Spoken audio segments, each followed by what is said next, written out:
Buenas, mi nombre es Mateo Ríos y en esta oportunidad vamos a tener una charla de circulación fetal, lo que es la transición a la vida extrauterina y la vida extrauterina propiamente dicha, los cambios que ocurren después del nacimiento. Bueno, conceptos que vamos a remarcar en esta charla es, vamos a de vuelta a repasar lo que es la circulación fetal, cómo esta depende de la presencia de cortocircuitos o lo que nos denominamos shunt en inglés, eh, la circulación postnatal, cómo esta es un circuito en serie y cómo para pasar de una circulación en paralelo a una en serie, es decir, la intrauterina a la extrauterina, es necesario la pérdida de los shunts, es decir, pasar una vida sin la presencia de shunts. Es la pérdida secuencial de los shunts, que eso sería la transición a la vida extrauterina.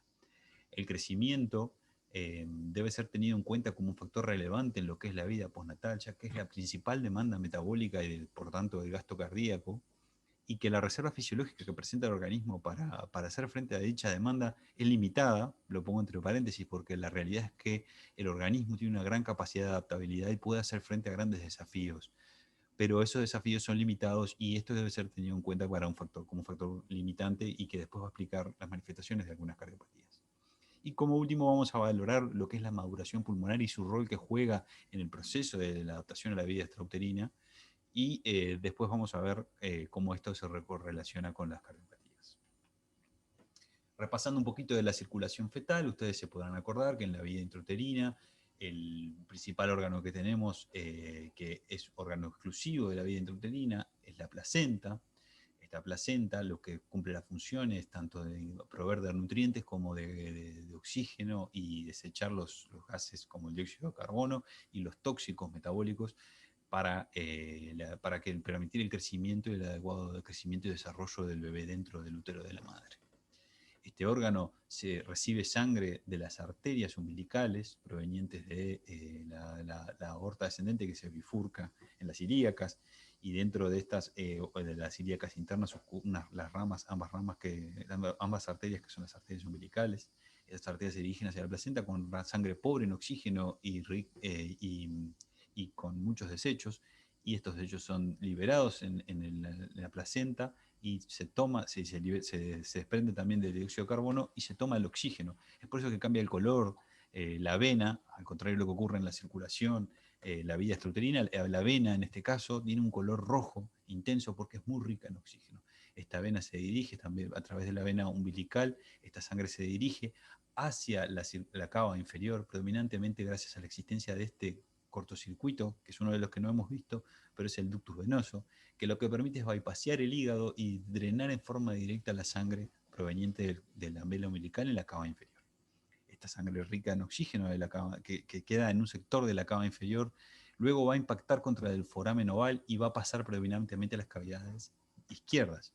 Pero recuérdense que esta separación es una separación que no es absoluta, no es lo mismo que tener como va a pasar después en la vía extrauterina, como un lado derecho y un lado izquierdo, y entonces por tanto va a haber cierta pérdida de esa saturación, por eso cambia de color la sangre. Vean que la vena viene con un color azul y cómo pasa a un color violáceo. De todas maneras, el color del lado izquierdo o el tenor de oxígeno del lado izquierdo va a ser mayor que el del lado derecho. Entonces, la mayor parte del flujo proveniente de la vena umbilical se va a dirigir hacia la aurícula izquierda. En cambio, la sangre proveniente tanto de la cava superior como de la cava inferior se va a encontrar en la aurícula derecha y va a pasar a través de la tricúspide. La tricúspide va a recibir esta sangre y la va a inyectar hacia la vena pulmonar. La vena pulmonar va a enviar un poco de sangre hacia los pulmones, tanto por la rama derecha como la rama izquierda. Eh, pero como las resistencias pulmonares son muy altas, es muy poca la cantidad de sangre que va, y predominantemente la sangre pasa a través de esta estructura que tal vez no es el mejor diagrama. Si quieren, vean en este diagrama de aquí, es el ductus arterioso que permite que la mayor parte de esta sangre eyectada por el ventrículo derecho vuelva a ir hacia el hemisferio inferior, predominantemente a qué? A ir de vuelta a las arterias umbilicales hacia la placenta. Si bien los riñones reciben sangre y el aparato digestivo también, pero recuerden que los riñones y el aparato digestivo no cumplen función. Si bien los riñones producen orina, que fundamentalmente va a contribuir a la producción del líquido amniótico, y el aparato digestivo tiene peristaltismo y tiene función, no están cumpliendo la función tal de la vía extrauterina, más bien están en reposo estos órganos. ¿Qué pasa del lado izquierdo? Y bueno, del lado izquierdo, como habíamos visto, esa sangre rica en oxígeno que pasaba de la aurícula izquierda se va a mezclar con el poco de sangre que viene de las venas pulmonares, lo cual va a bajar también un poquito el tenor de oxígeno, pero esta sangre inyectada del ventrículo izquierdo se va a dirigir predominantemente hacia el hemicuerpo superior, básicamente a las arterias coronarias y al sistema nervioso central que estaría aquí en las carótidas, ¿sí? En las arterias carótidas. Entonces, ¿cómo podemos simplificar esto para verlo desde el punto de vista de lo que es el trabajo del cardíaco? Y aquí en lo que hablamos en la vida intrauterina, el trabajo cardíaco lo debemos dividir conceptualmente en lo que es el gasto biventricular. Es decir, tomar los dos ventrículos o el gasto cardíaco combinado de los dos ventrículos. ¿Por qué? Porque los dos ventrículos básicamente eyectan a la misma circulación, que es una circulación en paralelo, como ya habíamos visto ese concepto. El ventrículo derecho tiene un gasto superior al ventrículo izquierdo en la etapa intrauterina y maneja un gasto cardíaco combinado de un 66% respecto a un 34% más o menos que es el ventrículo izquierdo. De ese 66%, solamente un 7% por la alta resistencia de la vasculatura pulmonar y los pulmones que no están expandidos y no cumplen función, al igual que lo ocurría con similar o parecido a lo que ocurría con los riñones y el aparato digestivo. Entonces, la mayor cantidad de esa sangre, el 59%, se va a dirigir a través del ductus arterioso hacia la aorta descendente y debe seguir su recorrido básicamente a ir hacia la placenta, ¿no? En cambio, el ventrículo izquierdo tiene un 34%, pero ese 34%, recuerden que es sangre con un tenor de oxígeno más alto, un 3% se va a dirigir hacia las arterias coronarias y un 21% se va a dirigir hacia el hemicuerpo superior y básicamente esto va a ir casi todo al sistema nervioso central para permitir el crecimiento y el desarrollo. Y este 3% es para permitir una adecuada función cardíaca. Solamente un 10% del gasto del ventrículo izquierdo pasa por el istmo aórtico y se mezcla con el gasto del ventrículo derecho en uno de los cortocircuitos que ustedes han de recordar. Este es el istmo aórtico y eso va a ir a la aorta descendente y, como decíamos, preferentemente a la placenta. Aquí un diagrama que también lo que le quiero recalcar es eso, que la vena umbilical, la sangre de la vena umbilical sigue un flujo laminar en la cava inferior que básicamente lo que permite es que la mayor parte de la sangre proveniente de la vena umbilical rica en oxígeno pase a las cavidades izquierdas.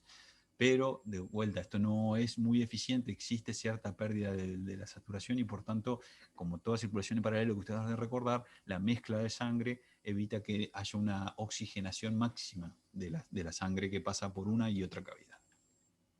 Y en la transición, ¿qué ocurre?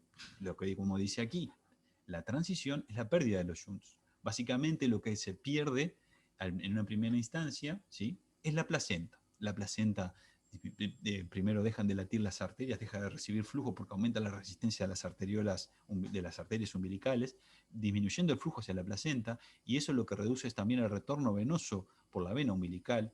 Entonces existe un descenso del retorno venoso, un descenso del gasto que llega a la cava inferior proveniente de la vena umbilical, y a su vez la pérdida de la circulación placentaria por vasoconstricción y eventualmente después ligadura de la placenta, lo que va a aumentar es las resistencias vasculares sistémicas. ¿Por qué?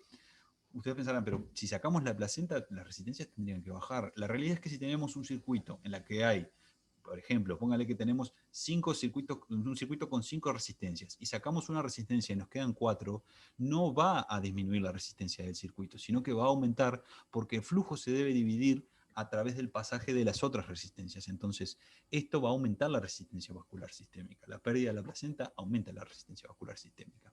A su vez, los pulmones, como están marcados ahí, se expanden. La expansión pulmonar recluta aire, pero a su vez recluta capilares pulmonares, lo que hace que se ocurra un descenso en la resistencia vascular pulmonar, como vamos a ver ahora a continuación. Entonces, empieza a haber un aumento del flujo a través de las ramas pulmonares. Y cada vez toma menos relevancia el pasaje que ocurre a través del ductus, que si bien el ductus permanece permeable por 12 a 24 horas, permitiendo un shunt inicialmente bidireccional y muchas veces lo que termina siendo, como bajan las resistencias vasculares pulmonares y la resistencia sistémica es más alta, va a ocurrir un pasaje invertido desde el ductus, en vez de ir de la pulmonar a la aorta, va a ir de la aorta a la pulmonar. Esto todo en la etapa transicional. Y el incremento del flujo a través de las arterias pulmonares va a incrementar lo que es el retorno por las venas pulmonares y la presión en la aurícula izquierda. Este incremento de la presión de la aurícula izquierda lo que va a llevar es a cerrar el foramen oval. ¿Qué ocurre? Presten atención ahí a la membrana del foramen oval. Se lo que es el septum primum se aprieta contra el resto de lo que es el septum interauricular, cerrando funcionalmente el foramen oval, dejando de ocurrir un shunt en este lugar. Acuérdense que si la tendencia es de ir de derecha a izquierda, el foramen oval dejaría pasar la sangre, pero aquí como la presión aumentó mucho y la tendencia es ir de izquierda a derecha, el foramen oval no, se va a cerrar y no va a dejar pasar sangre. A su vez, presten atención que ya también el ductus arterioso se comenzó a cerrar, si bien esto no es en simultáneo con el foramen oval, sino que esto ocurre en forma más progresiva. ¿Y qué ocurre desde el punto de vista de lo que es el trabajo que venían haciendo los ventrículos? Ustedes ya se deben dar cuenta de que se separaron las circulaciones, existen cavidades derechas con aurícula y ventrículo derecho y cavidades izquierdas con aurícula y ventrículo izquierdo. ¿Y qué ocurre con estos ventrículos? Bueno, la poscarga ventricular, es decir, la resistencia que recibe cada ventrículo, va a ocurrir lo siguiente. Como el circuito del ventrículo derecho se va a conectar básicamente con los pulmones, va a disminuir la poscarga del ventrículo derecho. Ya no va a tener tanta resistencia como tenía en la etapa intrauterina. En cambio, el ventrículo izquierdo, que venía manejando menos gasto cardíaco, va a verse enfrentado ahora a bombear sangre a todo el circuito sistémico, por lo cual va a aumentar su poscarga. Este cambio no es menor y puede conllevar repercusiones que en la transición normal no son de gran entidad, pero en una transición patológica sí pueden tener relevancia.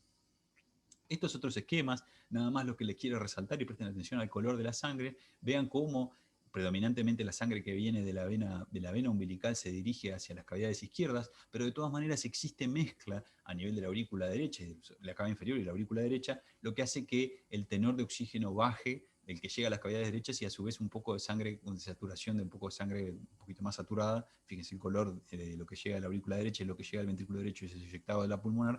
Existe mezcla y esa mezcla lo que hace es que baje el tenor de oxígeno que venía desde la vena umbilical y que llega hacia las cavidades izquierdas y aumenta el tenor de oxígeno en el ventrículo derecho. Esto, si bien en la vida intrauterina es extremadamente eficiente para permitir el desarrollo de los órganos y la circulación en forma lo más adecuada posible, no es lo ideal para la vida extrauterina. Y esto es la vida extrauterina. Fíjense cómo el color del lado derecho es básicamente azul, incluso en la vena, en la arteria pulmonar, y esto se cumple ¿para qué? Para que las cavidades derechas manejan la sangre pobre en oxígeno para que vayan a los pulmones a oxigenarse y las cavidades izquierdas manejan la sangre rica en oxígeno que es eyectada a todo el organismo para llevar el mayor tenor de oxígeno a los tejidos posible. Esto es en lo mismo, nada más que resumido sacando las distintas estructuras y fíjense los colores y básicamente lo que ocurre es pasar de una circulación en paralelo a una circulación en serie. Y si recuerdan los esquemas que habíamos manejado en la clase en la que hacíamos la charla de introducción, fíjense lo que era la circulación esquemática en paralelo a la circulación en serie. Esta circulación tiene extremada capacidad de adaptabilidad, pero es dependiente de cortocircuitos. En cambio, esta circulación es extremadamente eficiente e independiente de cortocircuitos, evita la mezcla de sangre rica en oxígeno con sangre pobre en oxígeno, pero tiene menor capacidad de adaptabilidad. Cuando se pasa la vida extrauterina, el niño se enfrenta a varios desafíos. Por un lado, primero, tiene que empezar a hacer funcionar sus distintos órganos, los riñones, el intestino, que lo habíamos mencionado, los pulmones, que no estaban cumpliendo su función, pasan a cumplir una función. Eso va a dar una demanda metabólica que es significativa, pero no es la principal demanda metabólica del niño. La principal demanda metabólica del niño va a ser la misma que venía siendo en la etapa intrauterina, el crecimiento. Entonces, la disponibilidad de oxígeno, que se resume de esta manera para la fórmula DO2, ¿sí? Que es disponibilidad de oxígeno, la disponibilidad de oxígeno está íntimamente relacionada con el consumo de oxígeno. Y básicamente el consumo de oxígeno en el organismo depende del crecimiento, estamos refiriendo sobre todo al niño, al lactante más que nada en la etapa de lactante. O sea que la principal demanda metabólica en el organismo es el crecimiento. Y ustedes podrán ver aquí en la fórmula, la disponibilidad de oxígeno depende del gasto cardíaco y del contenido arterial de oxígeno. El gasto cardíaco se produce por la fórmula de gasto cardíaco es volumen sistólico por frecuencia cardíaca. Esto nos determina el gasto cardíaco y el contenido arterial de oxígeno básicamente es la cantidad de hemoglobina oxigenada que hay en la sangre. Por eso la hemoglobina es la principal de esta fórmula y esto es el oxígeno diluido en sangre, que en realidad es prácticamente despreciable en condiciones normales. Entonces, ustedes podrán ver los grandes factores que son necesarios para el crecimiento. Un adecuado gasto cardíaco y un adecuado contenido residual de oxígeno. Si el niño tiene una circulación en serie sin cortocircuitos que bajen el tenor de oxígeno, aquí no va a haber problema. Y si el niño no tiene ninguna alteración que impida la circulación en serie como debe ser, el gasto cardíaco va a ser suficiente y va a estar adaptado a las necesidades metabólicas, a las necesidades del crecimiento del niño, básicamente. Gasto cardíaco es un gran factor. Y aquí lo ven, aquí en esta curva que ustedes pueden ver, que lo que se quiere graficar es el gasto cardíaco en mililitros por kilo por minuto, ¿sí? En este caso del ventrículo izquierdo, pero podemos tomarlo para el ventrículo derecho porque maneja el mismo gasto cardíaco, y cómo este gasto cardíaco evoluciona en los primeros 6 meses de vida. Y fíjense el cambio drástico que pasamos desde la etapa neonatal inmediata de unos 450 mililitros por kilo minuto, ¿sí? Cayendo a unos 300 más o menos a las 3 semanas, y estamos en alrededor de 250 al mes de vida, cómo esto cae a 75 mililitros por kilo por minuto a los 6 meses. ¿Y por qué les remarco este valor? Porque este valor se asemeja mucho al valor en la etapa adulta, que son 75 mililitros por kilo minuto. Y ustedes me dirán, y bueno, ¿y esta curva por qué es así? ¿Por qué es descendente? Si veníamos hablando que el principal demandante del gasto cardíaco es el crecimiento, esta curva depende de la curva de crecimiento. Acuérdense que los niños, en los primeros 6 meses de vida, crecen en forma sustancial. Ahora, el crecimiento, y por eso les traigo esta siguiente gráfica, no se compara ni cerca a lo que fue el crecimiento en la etapa intrauterina, en lo que respecta a velocidad. Esto es la gráfica de velocidad de crecimiento en la vida. Esto es prenatal, aquí está marcado el nacimiento, ¿sí? Esto es prenatal y esto es postnatal. Y fíjense cómo el crecimiento es exponencial hasta la semana 20 y luego existe una desaceleración que se mantiene y se sostiene hasta la vida extrauterina, en donde el niño sigue creciendo, pero no crece ni cerca del ritmo que creció en la etapa intrauterina. Pasamos de unas pocas células en la etapa embrionaria a tener un organismo, un feto formado con las distintas estructuras, y esa velocidad de crecimiento se desacelera en forma sostenida. Y ustedes dirán, pero no decíamos que la circulación en serie es la más efectiva para lo que sería proveer el gasto cardíaco, y si el principal demandante para el gasto cardíaco es el crecimiento, ¿por qué en la etapa intrauterina crece también? Piensen ustedes que la mayoría de los órganos en la etapa intrauterina están destinados pura y exclusivamente al crecimiento y al desarrollo. No cumplen ninguna función per se, a no ser el corazón que cumple una función activa durante todo el periodo. Pero la mayor parte de las demás funciones la cumple la placenta, que desecha las cosas que el feto no necesita y que pueden ser tóxicas, le quita el dióxido de carbono y le da el oxígeno y los nutrientes necesarios. Entonces el feto está como en un estado de recibir nada más y no invierte energía en ninguna de esas cosas, a diferencia de lo que ocurre en la etapa extrauterina, donde esos factores en el que el niño tiene que alimentarse, tiene que excretar los desechos, tanto por la orina como por el hígado y la materia fecal, y tiene que tener capacidad de adquirir unos nutrientes a través del aparato digestivo. Pero aún así, el principal demandante del gasto cardíaco y demandante de oxígeno, de consumo de oxígeno, o sea, del oxígeno que se va a consumir y la disponibilidad de oxígeno que vamos a tener para ese consumo, va a depender del crecimiento. Y esto nada más que es ponerles en breves palabras lo que ocurre para el ventrículo izquierdo. El ventrículo izquierdo, ¿se acuerdan? En la vida intrauterina manejaba un 34% del gasto cardíaco combinado, pero posteriormente a eso se debe hacer cargo él solo, al igual que el ventrículo derecho ocurre, de todo el circuito sistémico. En cambio, el ventrículo derecho se debe hacer cargo del circuito pulmonar. Y esto hace que el ventrículo izquierdo aumente su trabajo un 200%, ¿sí? Que ande en 150 a 450 mililitros por kilo minuto, por lo que el ventrículo izquierdo trabaja en un límite fisiológico, su capacidad de reserva es poca, pero tiene una gran adaptabilidad, pero esa capacidad de reserva con gran adaptabilidad es relativo cuando hablamos de una cardiopatía estructural compleja, ¿sí?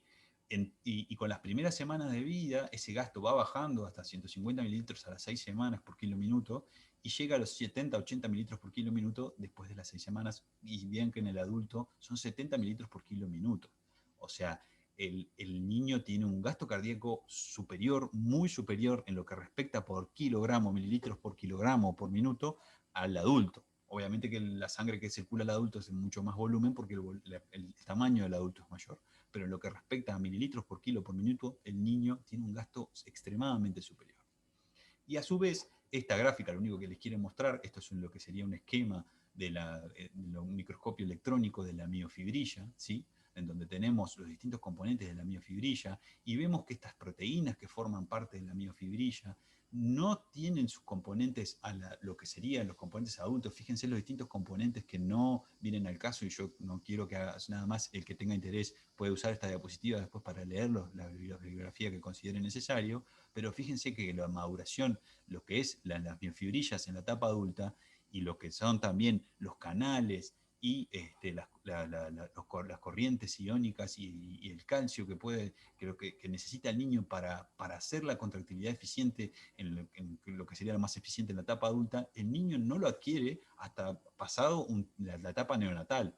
Por tanto, en la etapa neonatal, el niño está en desventajas. Estas miofibrillas no son óptimas, no tienen una adecuada contractilidad, no tienen una adecuada relajación, y su metabolismo es básicamente en glucosa y lactato, no como en el adulto, que es un metabolismo lipídico que es extremadamente eficiente en lo que es extracción energética. Entonces, esto incide también en lo que yo les decía de que corre con desventaja. No solamente el gasto es extremadamente elevado, sino que la maduración todavía no se ha completado, la maduración miocárdica. ¿Y qué ocurre con el pulmón? Bueno, como habíamos dicho, cuando el pulmón se expande, esto es en la etapa intrauterina, aquí se está marcado el nacimiento. Cuando el pulmón se expande, se reclutan muchos capilares, muchos alvéolos y muchos capilares, y eso hace que ocurra un descenso muy importante en la resistencia vascular pulmonar. El pulmón pasa de tener 10 veces más resistencia respecto a la resistencia vascular sistémica a tener la mitad de la resistencia vascular sistémica al momento del nacer. Y después del nacimiento ocurre una remodelación vascular en la capa media vascular que determina que la resistencia vascular pulmonar, que era de la mitad de la sistémica, pase a una décima parte o menos respecto a la resistencia sistémica. Y esto más o menos se corresponde con lo que sería el adulto. No está más graficado más allá porque esto se mantiene estable a lo largo del tiempo.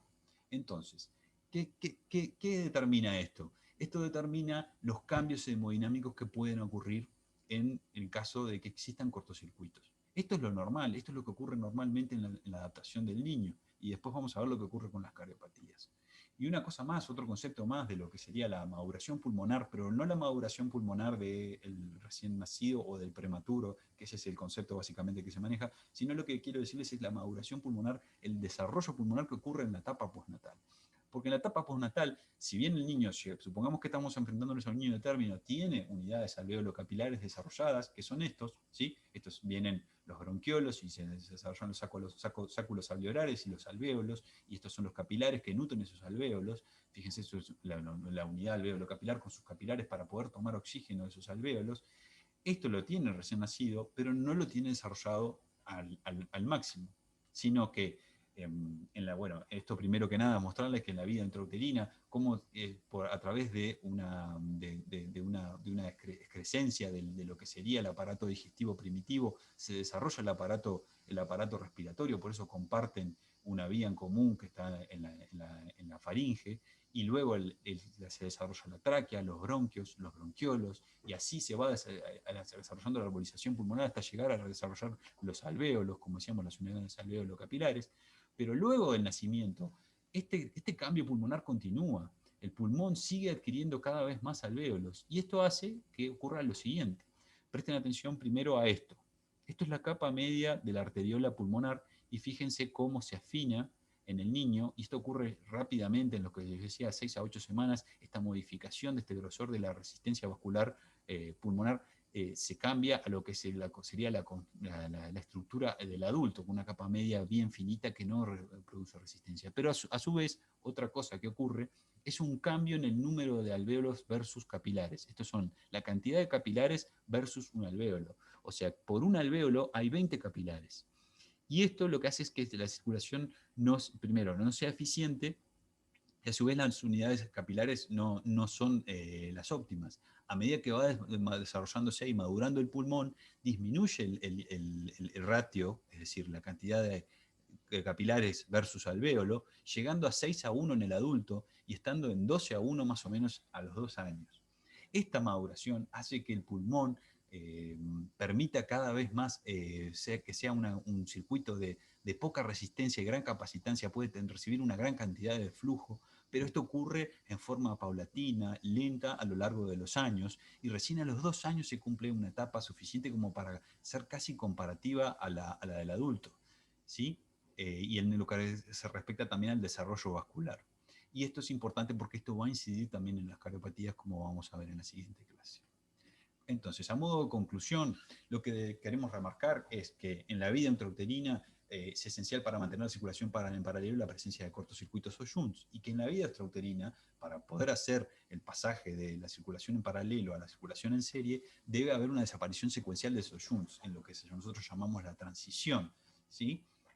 Y el gasto cardíaco, también tenerlo en cuenta en lo que es en la etapa extrauterina y en la vida extrauterina. El gasto cardíaco es uno de los principales determinantes, sobre todo en los primeros 6 meses de vida, de lo que es el crecimiento somático. Es uno de los principales determinantes del gasto cardíaco en lo que es los primeros 6 meses de vida, ¿sí?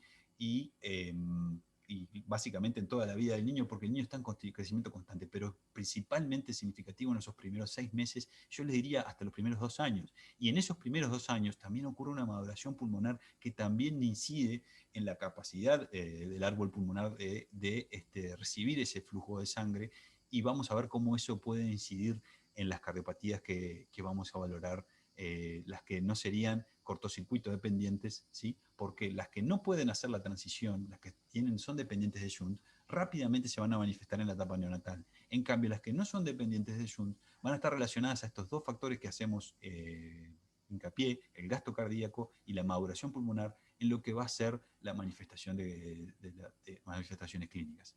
En lo que respecta a esta clase de lo que sería lo normal, por aquí nos quedaríamos. Cualquier consulta estoy a las órdenes, y bueno, nos vemos en la próxima charla.